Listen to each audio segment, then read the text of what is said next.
ஆளுநர் உரைக்கு நன்றி தெரிவிக்கும் தீர்மானம் நடைபெற்று வருகிறது. கூடுதல் தகவல்களை வழங்குவதற்காக செய்தியாளர் பாண்டியராஜன் இணைப்பில் இணைந்திருக்கிறார். பாண்டியராஜன், முழு விவரத்தை நீங்க தெரிவிக்கலாம்.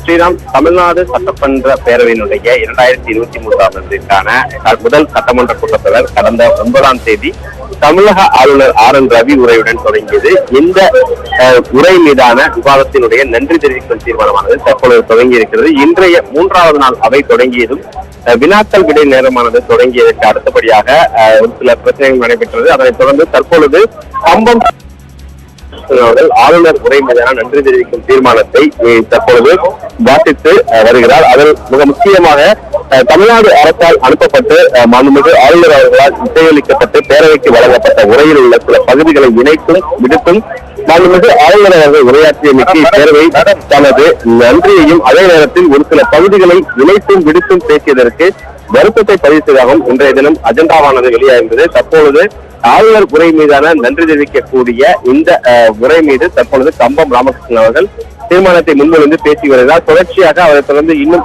6 சட்டமன்ற உறுப்பினர்கள் இதற்கு அடுத்தபடியாக பேச இருக்கின்றனர். ஸ்ரீராம், தகவல்களை வழங்கியதற்கு நன்றி பாண்டியராஜ்.